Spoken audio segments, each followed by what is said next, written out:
আসসালামু আলাইকুম। এই তো সকাল সকাল আমি ছাদে এসে পড়লাম কিছু ধন্যপাতার জন্য। আজকে ভর্তা চলবার খুদের বাহা, তাই আমি ছাদে আসলাম কিছু ধন্যপাতা এই যে তুলতাছি।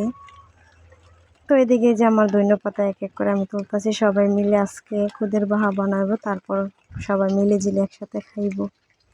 তারপরে এই যে আমাদের ছাদ বাগানের ধন্যপাতাগুলো অনেক সুন্দর, মাশাআল্লাহ অনেকগুলোই তুলছি। ছোট ছোট টবে লাগানো হয়েছিল। এদিকে আবার মরিচ বাটা, এই যে ছাদের থেকে ধনেপাতা এনে দিয়েছি। তারপর এদিকে মরিচ বাটা আছে, 2 পদের শুটকি ভর্তা, আলুর ভর্তা।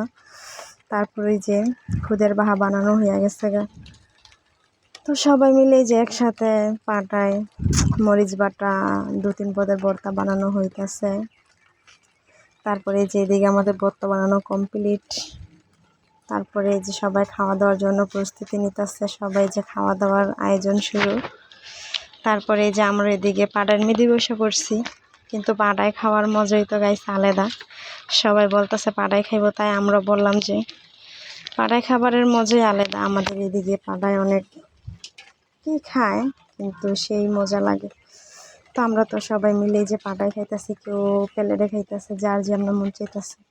কিন্তু সকাল সকাল খুদের ভাত আমাদের মুন্সিগঞ্জ বিখ্যাত একটা খাবার, অনেক মজা।